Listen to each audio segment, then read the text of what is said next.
Voilà. Bienvenue. Merci. Oui. Ça va y aller. Voilà, là, je vous ai donc après, et tout le monde disait que les Français, les soldats français, allaient faire une résistance aux Hollandais qui, comment dirais-je, fuyaient devant les armées comme ça. Moi j'avais à peu près votre âge.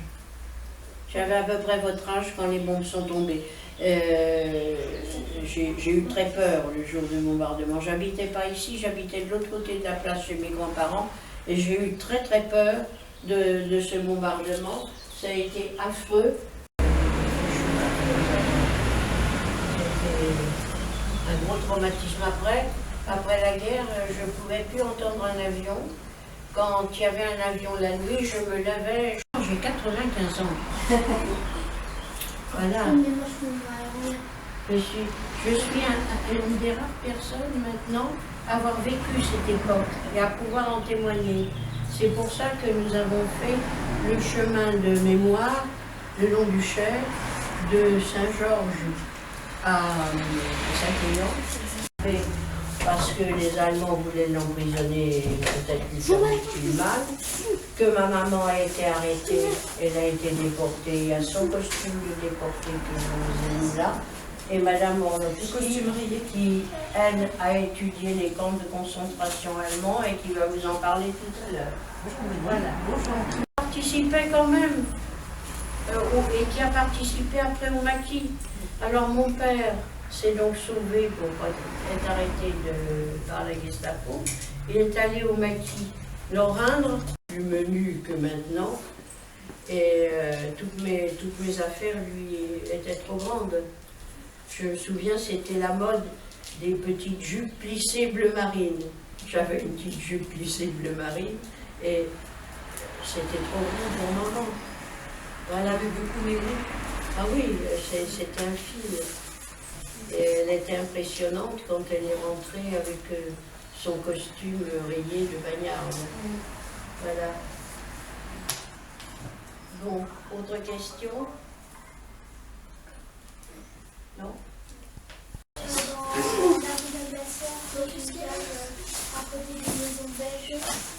Qu'est-ce qui s'était réfugié là? Kélia, elle demande s'il y avait d'autres maisons comme celle-ci. Ah oui, à Montéchard. Oui. Oui. Ma maison, j'ai une cave des réfugiés. Voilà, oui, oui. Il a vécu 1914 et Oui, toutes les caves comme ça étaient des caves abris. Quand les bombes sont tombées, donc ma mère était devant la porte, elle doit sa vie à un gros arbre qui a dispatché les éclats, et elle avait à côté d'elle une amie qui a eu un éclat de bombe dans le cheville. Et alors, il y a un bail qui a assisté à sa mort et qui nous a dit où il était enterré. On a récupéré le corps de vie. Et quand mon papa est mort, il n'avait pas raconté, il est revenu, il ne m'avait pas bien raconté son histoire, donc moi j'ai voulu savoir ce qui était arrivé à mon papa. Et donc j'ai commencé à m'intéresser de très très près à cette histoire des camps de concentration. Et je m'y suis intéressée tellement près que je fais visiter les camps de concentration, que j'ai écrit un livre sur les camps de concentration et que je fais des conférences dans les établissements scolaires et même pour les adultes. Je vais répondre à ta question après. Attendez, attendez, écoutez, parce que peut-être que je vais répondre peut-être du sujet. Alors d'abord, avant de parler des camps de concentration, Monique vous a raconté que les gens qui sont allés en camp de concentration, pour une grande partie, avaient été des résistants, c'est-à-dire des opposants au régime nazi, à l'envahisseur en quelque sorte. Il y avait aussi une autre catégorie de gens qui sont allés dans des camps de concentration, on appelle plus des camps d'extermination, parce qu'on les tuait systématiquement. Ce sont les populations juives, les tziganes, les homosexuels, les handicapés. Ces gens-là étaient exterminés systématiquement. Alors, les camps d'extermination sont majoritairement en Pologne, les camps de concentration sont majoritairement en Allemagne, sauf un qui est en France, en Alsace, et qui s'appelle le Struthof. Mais de toute façon, qu'on soit en camp d'extermination ou en camp de concentration, ça se termine toujours très mal, à quelques rares exceptions près, comme la maman de Monique qui est rentrée, ou mon papa. La plupart ne sont pas rentrés, la plupart sont morts de mauvais traitements, d'insuffisance de nourriture, de promiscuité, de maladie. Promiscuité, ça veut dire qu'ils sont comme ça les uns contre les autres. Donc, voilà. Allez, encore un, tu veux venir? Non. Qu'est-ce qui veut venir? Oh, 2 secondes, hein, je ne vais pas t'assassiner, hein, moi. Je ne suis pas SS. Hein. Non, mais viens, on n'est pas trop.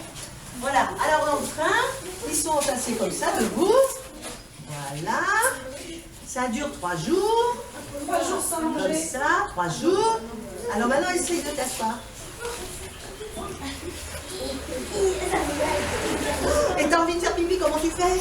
Ah, misère, tu peux pas. Voilà, t'as pas à manger, tu peux pas faire pipi, t'es tassé comme ça, tu peux pas dormir, ça dure 3 jours et on t'ennuie. Il y a des gens qui sont devenus fous. Ah oui, il y a des gens qui ont fait des malaises, il y en a qui sont morts. Allez, tournez vous asseoir. C'est quand même ça. Donc déjà, rien qu'avec le voyage, imaginez qu'il y en a déjà qui n'arrivent pas il y en a qui n'arrivent pas au bout. Alors imaginez le wagon. Le wagon, il peut être en fer. Donc s'il fait 40 dehors, le wagon en fer, vous étouffez complètement là-dedans. Les wagons en bois, il y a vraiment une petite fenêtre, mais bon, tout le monde se bat pour aller à la fête. Vous imaginez bien, les mamans, elles essayent de protéger leurs enfants. Enfin bon, c'est la catastrophe pendant 3-4 jours. Quand ils arrivent sur place, bah, on leur fait pas de cadeaux non plus. Hein. Alors les gens qui arrivent pour les camps d'extermination, on les fait descendre du wagon, on sépare les hommes des femmes, voire des enfants. On les met comme ça séparément. On leur dit laissez vos bagages, c'est pas grave, vous les retrouverez. Ah tiens. Donc ils sont sur le quai de la gare, du train. Et au bout, comme Maurice là-bas, il y a un SS. Et ce SS-là, il est au bout, ils avancent tous en file indienne. Et quand ils arrivent près du SS, le SS il fait soit comme ça, soit comme ça. S'il fait comme ça, vous allez directement dans ce qu'on appelle une chambre à gaz, qui est une grande pièce, où on vous fait croire que vous allez prendre une douche. En fait, c'est du gaz, et tout le monde meurt, et on y met là-dedans, hommes, femmes, enfants, on leur demande de se déshabiller. Alors, déjà à notre époque, se mettre tout nu comme ça devant des gens qu'on ne connaît pas, c'est pas évident. Mais là, vas-y, je t'écoute. Est-ce que même si on ne respire pas le gaz, on en meurt? On en meurt, oui, en 20 minutes. C'est long, Tu ne peux hein. pas ne pas respirer. Tu peux pas ne pas respirer, tu es enfermé dans une pièce. Vous êtes 200 dans cette même pièce, on vous a fait déshabiller, on vous a dit pliez bien vos affaires parce que vous allez retrouver après, tu pars. Et le gaz, il vient par le plafond. Donc tu peux rien faire, donc évidemment, bon, les gens se bousculent, essayent de trouver de l'air, les mamans toujours de protéger leurs enfants, mais non, tous ceux qui ne sont pas capables de travailler pour le Grand Reich sont immédiatement assassinés. Ça, c'est pour les camps d'extermination. Pour les camps de concentration, c'est pas beaucoup mieux, c'est pareil, ils arrivent, ils débarquent du train, alors ils débarquent du train après 3-4 jours comme ça, ils ont été dans le noir, ils voient plus clair, s'il y a de la neige, ils sont complètement aveuglés, il y a les chiens qui les attendent, ils ont soif, parce que c'est vicieux quand même. Au départ, on leur a donné un morceau de saucisson et un bout de pain, mais pas d'eau. Hein? Alors, et le saucisson, c'est salé, donc ça donne soif. Voilà, donc ils arrivent là, ils sont complètement dégoûtés. Mon père est arrivé au mois de décembre, et bien il y avait de la neige en Allemagne, il fait très froid en Allemagne l'hiver. Hein. Il y avait de la neige, ben, qu'est-ce qu'ils ont fait tous? Ils se sont précipités dans la neige pour manger de la neige. Mais ça part hyper longtemps. Ben évidemment, mais évidemment. Les conditions commençaient. Ils disent tous les déportés que j'ai rencontrés, ils disent tous que ce voyage-là, c'était l'entrée dans l'enfer. Donc après, bon, on les emmène dans le camp, c'est pareil, on les fait se déshabiller de leurs vêtements personnels, et on les affuble ce genre de vêtements rayés. Alors pas tous. Alors bon, Monique vous a montré, hein, c'est pas chaud, ça c'est pour les femmes, pour les hommes c'est exactement la même chose, c'est pas chaud du tout, et quand il fait -20, -30 et qu'on est dehors, et ben, quand c'est des cailloux et qu'on n'a pas mangé, c'est quand même un peu difficile. Mais ils n'avaient pas tous des vêtements comme ça. Il y en a qui avaient des vêtements dont ils avaient hérité en quelque sorte. On leur avait distribué ça comme ça à la volée. Touc, touc, touc. Alors, ça pouvait être un petit short, hein, à moins 20 dehors. Ben oui, ça pouvait être une petite veste, hein, mais ça pouvait être aussi un chapeau tyrolien. Par contre, on leur donnait pas de chaussures, on leur donnait des espèces de claquettes.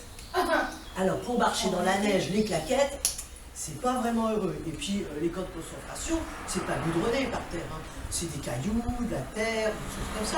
Donc, à chaque fois que vous marchez, vous risquez de vous blesser. Il n'y a pas de médecin, il n'y a pas d'infirmerie, on va pas voir le docteur quand on a une petite plaie. Ça n'existe pas, ça. Bosser. Bosser jusqu'à ce que mort s'en suive, en quelque sorte. Donc, ils font des autoroutes, ils font des usines, ils font des voies ferrées, voilà. Ils n'ont pas beaucoup à manger, ils ont un peu à manger le matin, enfin, un petit bout de pain avec une sorte de café, enfin, un liquide chaud marron, on va dire. Le midi, il n'y a pas à manger. Est-ce que je peux vous appeler le soir, il y a une petite soupe, c'est tout. Et puis pour dormir, vous imaginez bien qu'ils n'ont pas un lit bien confortable comme vous avez. Ils ont des espèces de lits à étages, qu'on appelle des chalets, sur 3 à 4 niveaux, et ils dorment entassés. Tout à fait. Et ils dorment entassés les uns dans les autres parce qu'il n'y a pas un lit par personne. Il n'y a pas une couverture par personne. Et puis c'est de la paille. Alors, bah oui, celui qui est là-haut au 4e étage et qui a envie de faire pipi ou de faire caca, il fait comment? Il fait rien. Il fait rien, exactement. Surtout qu'ils ont, comme ils sont, l'alimentation ne va pas du tout, leur intestin ne supporte pas. Donc, alors maintenant on dit la diarrhée, à l'époque on disait la dysenterie, mais c'est pareil. Et ils ne peuvent pas, ils n'ont pas la force de descendre de 4 étages pour aller faire leur besoin. De toute façon, par exemple, à Buchenwald, dans le petit camp de Buchenwald, dans les baraques, il n'y a pas de toilettes, il n'y a pas d'eau. Il y a 15 baraques, et il y a une seule baraque où il y a des toilettes. Alors les toilettes, c'est pas les toilettes comme nous on a, évidemment. Les toilettes, c'est un grand trou, mais grand, hein, qui va presque à l'entrée de la grotte là-bas, hein, un grand trou dans une baraque comme ça. Et puis il y a une espèce de rebord, et puis il y a un autre espèce de rebord où on peut caler son dos. Et vous, vous êtes là, le copain il est derrière ou à côté. Vous imaginez? C'est terrible, hein, quand même. C'est terrible. Alors, propagation évidemment des maladies, des microbes. Il y a vaguement une infirmerie, mais le médecin, c'est pas un médecin, ça peut être le boucher du coin qui est ton ami médecin. Oui. Ah oui, c'est pervers tout ça. Donc vous voyez, c'est quand même des conditions extrêmement difficiles. Pour les femmes, c'est exactement la même chose. On ne regarde pas si elles sont femmes, si elles sont fatiguées, si elles sont ceci, etc. C'est exactement la même chose. On les met dans les mêmes conditions de travail, de ne pas manger, de promiscuité, de dormir n'importe où, n'importe comment, faire ses besoins, bon, etc. Et alors imaginez une femme qui arrive enceinte. Qu'est-ce qui se passe? Les bébés. Eh bien le bébé, il n'y a pas de lait pour lui. Alors, j'ai connu une dame déportée qui travaillait dans l'infirmerie où il y avait des bébés. Ils avaient fauché le gant de la Ils avaient fauché le gant d'un capitaine SS et le gant, ça fait 5 doigts. Et bien 5 doigts, ça faisait 5 petites tétines où on mettait un peu d'eau sucrée pour les bébés. Bonjour. Oui, ça va. Évidemment, vous imaginez que les bébés, il y en a pas beaucoup qui ont survécu. Quasiment tous sont morts. Et les mamans, elles n'ont pas beaucoup survécu non plus parce que après une grossesse comme ça, difficile, après la perte de leur bébé. Puis il n'y a pas de congénitalité, hein, on va tomber au bébé tout de suite. Voilà, qu'est-ce que je peux vous raconter d'autre comme horreur? On est d'accord que justement tout ça, ce sont des belles horreurs. Hein. Donc il faut se méfier. Des monstruosités. En fait, réellement, les enfants, les personnes qui fait ça, ou laisser faire ça, eh ben, on dit que c'est pas humain. Parce que normalement, un petit peu comme même chez les animaux, on a un instinct de protection, d'entraide, de ne pas laisser les personnes souffrir comme ça. Ou encore de ne pas les faire souffrir. Donc il y avait vraiment Après, il y a eu des grands procès après la guerre. Oui, mais pas beaucoup. En réalité, pas beaucoup de condamnés. Malheureusement. Pas beaucoup de condamnés parce que beaucoup de ces fameux SS qui étaient responsables des camps, beaucoup ont réussi à se sauver et à être protégés par certains pays d'Amérique latine en particulier. Mais il y a des exemples aussi. Il y a un camp qui s'appelle Dora, qui est très particulier. Oui, c'est joli comme ça. Alors, dans ce camp de Dora, c'était un énorme tunnel. Et on a demandé aux déportés de l'agrandir. Alors, c'est 2 tunnels parallèles, en réalité, avec des galeries comme ça, perpendiculaires. Et ils passaient là 24 heures sur 24. Donc, 12 heures, ils creusaient le mur. Vous imaginez, quand le copain il est à côté avec des marteaux-piqueurs, ça ne peut pas appeler ça vraiment dormir. Et puis tu sors pas, tu vois pas le soleil. Il y en a qui sont restés 8 mois comme ça, sans sortir, sans rien. 8 mois. 8 mois. Là, il n'y en a pas beaucoup qui sont sortis. On a appelé Dora. Dora, on appelait ça le cimetière des Français. 8000 Français qui sont morts là-bas. 8000. Quoi? Et on a combien de temps? Pas beaucoup. 10. Bah, tu sais, en fait, ils n'étaient pas faits pour survivre. c'était pas fait pour survivre. C'était fait justement exprès. Alors, les déportés, ils n'étaient plus des êtres humains. Aux yeux des Allemands. Ils étaient des nazis. Ils étaient des morceaux, des numéros. On leur a distribué les vêtements. En même temps, on leur a distribué un numéro. Le numéro, ils devaient le coudre ici sur leur veste et ils devaient l'avoir sur le pantalon. Et le numéro, il fallait le connaître en allemand parfaitement. Mon père, moi je le dis en français parce que je ne parle pas l'allemand, c'était 38 489. Il est resté 16 mois au camp. Pendant 16 mois, il ne s'appelait plus Monsieur Jacques Pin, il s'appelait 38 489. Ah ouais, d'accord. Ah bah ouais, Ça veut dire... t'as plus de nom. Ça veut dire que c'est plus un humain. On suit 1499, un numéro. T'as plus un de nom. numéro. T'as plus qu'un numéro. Alors en plus, il leur rasait la tête.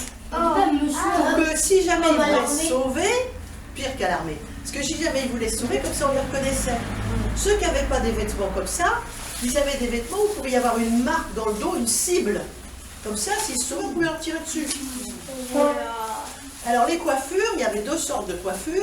Soit on leur laissait juste un peu de cheveux là, comme ça, et tout le reste était rasé. Soit on faisait le contraire. On laissait des cheveux sur les côtés, puis on rasait au milieu. Tu choisissais? D'accord. Ah non, ils choisissaient pas. Ils choisissaient pas. Je dirais lequel. Franchement, moi je choisirais celui-là. Ils choisissaient pas. Non, non, mais c'était pour les repérer facilement, parce que comme ils allaient construire des routes à l'extérieur du camp, ils auraient pu éventuellement Essayer s'ouvrir. de s'enfuir. Mais là, c'est pas possible. Tu te sauves pas d'un camp de concentration. T'as pas des chaînes où tu es attaché? Non, t'as pas d'échelle, ça va pas jusque-là. Mais enfin, t'es tellement entre ton habit rayé ou ton habit avec une cible dans le dos, tes claquettes et ta coiffure bizarre, tu passes pas inaperçu. T'as plus de force pour courir. T'as plus de force, t'as pas à manger, manges t'es pas. complètement comme ça. D'ailleurs, on va manger le 13. Même si- On va manger la À midi. Allez, allez. Oui, on va rentrer juste avant midi. T'inquiète, t'inquiète. Il a toujours faim, mais On va tomber pendant des heures. Voilà, donc des conditions extrêmement difficiles, mais il y a eu des enfants qui ont été dans ces conditions-là. Moi, le plus jeune que je connais, qui était au camp de concentration de Buchenwald, il avait 4 ans. on va 4 ans, donc imaginez. Hein. Oui, pour travailler. Alors lui, il ne travaillait pas, parce que dans le camp de Buchenwald, il y avait un truc un peu particulier. Les déportés entre eux avaient formé une sorte de résistance, et ils avaient protégé les plus faibles. Ils avaient essayé. Hein. Et donc en particulier les enfants qui venaient des camps de l'Est, c'est-à-dire des camps d'extermination qui n'avaient pas été exterminés.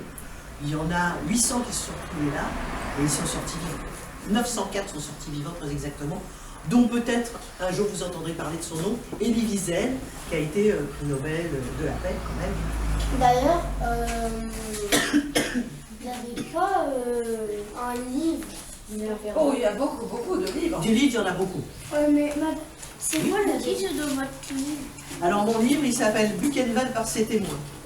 Parce que comme je n'étais pas au camp, je ne peux pas me permettre de dire je ou il, c'est difficile.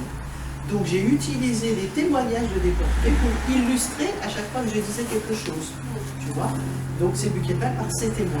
C'est un travail d'historienne. J'ai mis 4 ans pour le faire. C'est des recherches, c'est des pour aller collecter tous les témoignages, pour avoir toutes ces preuves. Mais tu sais, c'est long d'écrire un livre, Oui, c'est c'est pas long facile. d'écrire Et puis, le sujet est quand même un peu difficile. Je t'assure qu'il y a des jours où c'était pas facile d'écrire. Quand tu racontes comment les gens mouraient, quand tu racontes des choses comme ça, ben c'est pas facile. On prend envie, quoi. C'est pas facile. Puis quand il s'agit de ton C'est pas papa, facile et c'est très triste, mais c'est quand il très s'agit de important. ton papa, c'est dur.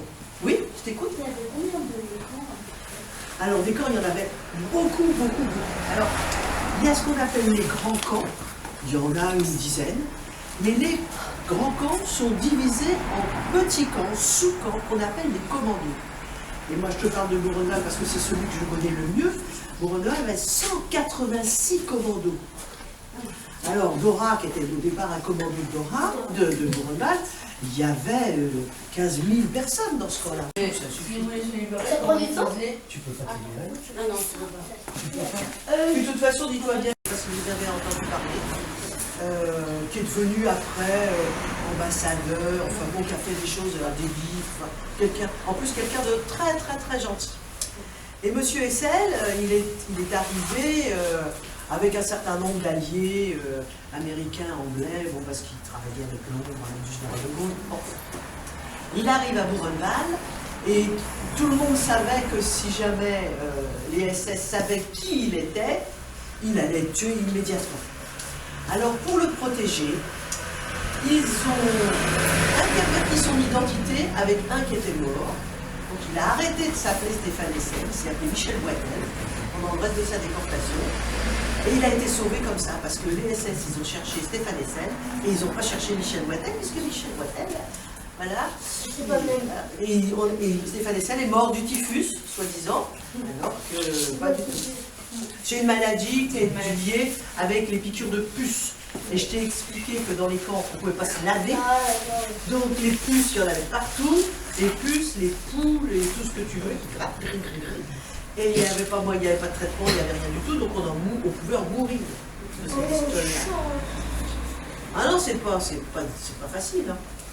Donc tu vois, il y a des choses qui se passent qui sont assez extraordinaires. Et Stéphane Hessel, il y a eu un autre qui est comme ça. Vous avez peut-être entendu parler de Marcel Dassault, les avions Dassault, ça vous dit quelque chose, les Rafales, les choses comme ça. Eh bien, Marcel Dassault s'est retrouvé au camp de concentration de Buchenwald. Et évidemment, j'imagine que les SS aient appris que ce gars-là, il était là, ils allaient le récupérer pour fabriquer leurs fusées, leurs machins, leurs trucs comme ça. Et donc, la résistance clandestine à l'intérieur du camp a aussi protégé Marcel Dassault en l'envoyant dans un commando extérieur moins quoi, pour qu'on ne le retrouve pas. Et il a été sauvé. Alors il y a un autre qui aurait dû être sauvé comme ça s'appelait M. Michelin. M. Michelin, malheureusement, il était parti dans un commando pour être peut-être protégé, et comme il était déjà très affaibli et pas bien, il est mort. Michelin, ça veut dire quelque chose, les pneus des voitures de Michelin. Ah oui. Ouais. Et ben voilà. Ah, c'est lui. Voilà. Oui, mais oui, il y a eu un poète aussi qui s'appelait Robert Desnos. Peut-être un jour vous entendrez parler de Robert Desnos. Eh bien, lui, il est mort comme ça, d'épuisement, de fatigue. Il y a aussi une jeune femme qui est extrêmement célèbre qui s'appelle Anne Frank. Ah, Et vous avez entendu parler c'est ça d'Anne que Frank? je voulais parler, oui. Ah, ben voilà, alors, il faudra lire son livre. Donc, Anne Frank, c'est une jeune fille juive qui vit à Amsterdam. Et comme les juifs sont recherchés pour être partis en champ d'extermination, elle se cache, oui. Voilà. Et pendant toute sa détention, elle écrit un livre comme si elle écrivait une copine, tu vois, de chair, miel et tout. Malheureusement, Anne Frank a fini sur dénonciation, comme toute sa famille, à partir en camp d'extermination. Elle a chopé le typhus et elle est morte du typhus. Son père a survécu. Son père a survécu. Et il a récupéré le livre. Et moi j'ai un autre exemple, un jeune garçon qui avait 16 ans, qui s'appelait Thomas Guévé, qui venait des camps. Alors lui, il a une histoire un peu extraordinaire. Il habitait à Varsovie avec ses parents. Son père, comme il sentait qu'il y avait la guerre, part en Angleterre. Il le laisse avec sa mère. Manque de peau, la SS arrive. Ils attrapent la mère et le fils. Ils les envoient à Auschwitz. La mère est exterminée tout de suite. Lui, comme il était un peu costaud, parce que comme il n'avait pas le droit d'aller à l'école, il avait fait des petits boulots, mais il avait 12 ans à l'époque. Bon, il réussit à survivre plus ou moins. Il se retrouve à Buchenwald et il fait des dessins. mais des dessins extrêmement précis pour pouvoir raconter à son père ce qu'il a vécu. J'en ai quelques-uns, je te montrerai. Extraordinaire. Oui, oui. Surtout Mathis, parce qu'il est très très doué en dessin justement. Ah bah écoute, je vais te Alors montrer. ça m'intéressera de voir. Je vais te montrer. Donc il a presque ton âge. Il a dessiné pour témoigner, c'est sûr. Ouais, il a dessiné pour raconter à son père ce qu'il avait vécu. Il a fait 71 dessins. Alors, il n'y avait pas de papier. Donc pour avoir du papier, tu prends les trucs qui entourent les tuyaux de chauffage. Pour avoir un crayon, tu te débrouilles un petit peu. Enfin bon. Mais il y a eu beaucoup d'artistes qui ont fait des dessins dans les camps. Hein. Il y a eu des orchestres, il y a eu de la musique. Donc Thomas Guévé rentre et libéré. Il donne les dessins à son père trouve ça extraordinaire. Et son père essaye de faire diffuser, ils sont en Angleterre, essaye de faire diffuser les dessins par un éditeur pour que tout le monde sache. Ça n'intéresse personne. Donc le père, il met les dessins dans un coffre-fort à Londres, et puis il se passe des dizaines, 20 ans, 30 ans, les dessins ressortent, et puis tout le monde trouve ça extraordinaire, évidemment, et les dessins maintenant existent, et ils sont au musée de la Jérusalem, et on peut les avoir en France. Voilà, et je connais ce monsieur, je l'ai rencontré avec grand plaisir. Il est toujours vivant. Il est toujours celui qui a fait les petits dessins. Ah oui, Thomas Guévé, toujours vivant. Oh, écoute, il a quel âge? J'en sais rien. Il doit de Monique qui a ramené les vêtements, qui a ramené des petites choses. Donc tout ça, c'est des preuves. Parce qu'il y a des gens, encore en France actuellement, qui disent non, non, non, tout ça, c'est pas vrai, ça n'a jamais existé. Voilà. C'est un point de détail. Oui, ça va. Or, c'est bon, il y a quand même beaucoup de preuves que ça a existé. On a existé. entendu aujourd'hui, c'est pas un détail, on est d'accord. Ceux qui sont revenus, ils ont eu toute leur vie perturbée. Ils ne savaient plus manger, ils ne savaient plus dormir. Ils étaient traumatisés. Ils étaient traumatisés. Mon père, il n'a jamais pu redormir dans des draps doux. Jamais de sa vie. Il lui fallait des draps rêches pour dormir. Et beaucoup racontent qu'au début, quand ils sont rentrés, ils dormaient par terre. Parce qu'ils n'arrivaient plus à dormir sur un matelas. Ils ne savaient plus dormir. Mais ils ne savaient plus parler non plus avec les autres. Ils ne savaient plus vivre normalement en société. Et puis beaucoup étaient très malades. Ils ont eu la tuberculose, ils ont eu des tas de maladies. Donc ils n'ont pas pu reprendre un travail. Ils n'ont pas pu avoir une vie comme tout le monde. Beaucoup de femmes n'ont pas pu avoir d'enfants après, en rentrant, tellement ça les avait traumatisés. Tu vois, c'est toutes des vies qui ont été bousculées. Et nous, leurs enfants, notre vie aussi a été bousculée. Parce que quand tu prends conscience que ton père ou ta mère a vécu des choses aussi difficiles, eh ben, c'est pas si facile que ça de vivre avec. D'accord? C'est des humains. Ils sont habillés normalement. Tu vois, monsieur a son petit chapeau, il est habillé. Il se déshabille. Après, on le rase. On rase les poils. Que les poils sous les aisselles, les cheveux partout, tout est rasé. Après, on le passe à la désinfection. Parce que quand même, ils ont tous peur des maladies. Ça les approche. Après, ils vont à la douche. Après, on leur donne n'importe quoi comme vêtements. Et après, à Auschwitz, c'est très particulier, on les tatoue. C'est-à-dire que le numéro qu'il y a sur les vêtements, eux, c'est aussi à Auschwitz tatoué. On les tatoue sur le bras. Donc, ils ont leur numéro décrit ici. Pour toute leur vie. Pour toute leur vie, ça ne s'efface pas. En fait, je vais faire un laser. Oui, mais enfin, 1900, à l'époque, il n'y avait pas de laser. Et moi, tu vois, quand je vois des gens qui sont tatoués, même si c'est des jolies fleurs, ça me fait quelque chose, parce qu'à chaque fois, je pense à ça. Tu vois?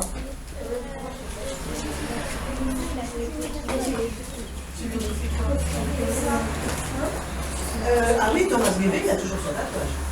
Ah oui, il a toujours son tatouage. Même pour les filles. Pour tout le monde. C'est pour tout le monde le tatouage. C'est ton numéro, c'est ton identité. Tu n'es plus toi, c'est pas comme ça que tu t'appelles. Tu es ce numéro-là. D'accord? Je sais pas. Et puis après, on leur demande quand même leur identité, tout ça, mais il y a des fiches qui existent, ils ont leur identité. Mais ils sont maintenant le numéro qui sera attribué. Comment ça existe? Qu'est-ce qui existe toujours? C'est fini les camps de concentration. Non. Entre 39 et 45. Oui. Alors, il y a eu d'autres. Ah oui, il y a encore, on peut encore Oui, ça se visiter visite. certains camps. Ah oui, ça se visite. Moi, je fais visiter. Voilà, ça c'est l'appel. Alors tous les matins et tous les soirs, il y a l'appel. C'est-à-dire que tous les prisonniers sont priés de se mettre sur la place et on rend et on les compte. Et s'il en manque un, on recommence. Ah ben ouais. Jusqu'à temps. Et on est obligé de compter les morts. Les morts sont obligés d'être là. Donc c'est les copains qui ramènent les morts.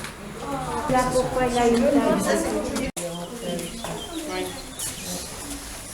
Mais il n'y en a pas qui sont passés par terre.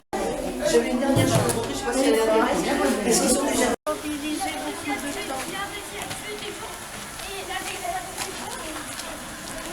Voilà, alors c'est allumé.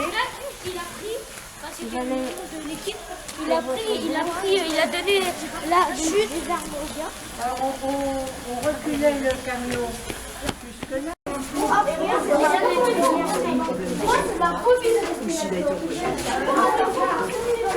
Ça c'est pas l'ancien.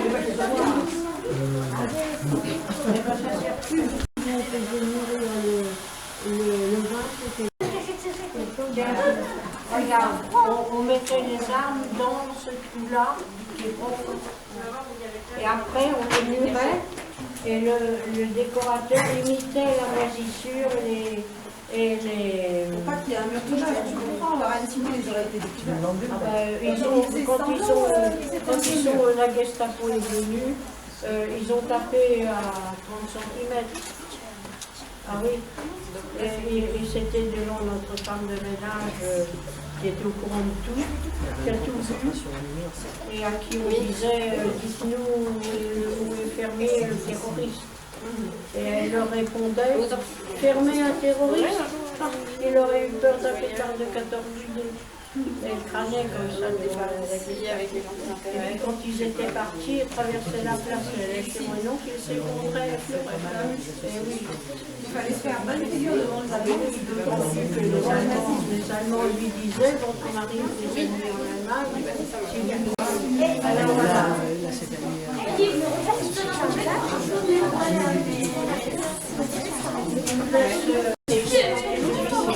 Parce que même quand t'arrives dans le locataire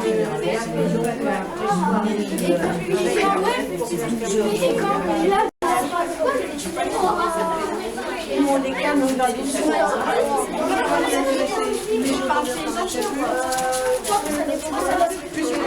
Mon garçon qui va m'aider pour le. Voilà, c'est la rue aux gens qui ont fait des choses. C'est la plus haute distinction qui existe en France. Donc mon grand-père, non, mon grand-père. Parce qu'il est grand, hein. On va se mettre là-bas parce que c'est très grand. On va se mettre Et tout à l'heure, il faisait toute une crise juste parce qu'il y avait un qui se mettait qui était trop près de lui. Ça il y en a beaucoup malheureusement. Ça va les intéresser, ça. Oh, eh bien.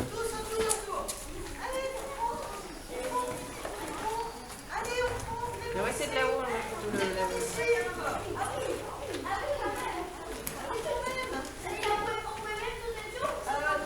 Parce que j'ai pas les bras assez grands sinon. Vous êtes trop nombreux là par ici.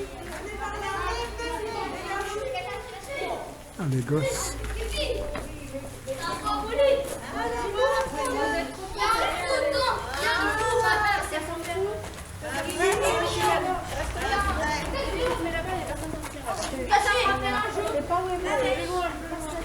Il est là. Il est beau. Alors, les parachutes, on en découvre un petit morceau. Il ne peut pas savoir. Il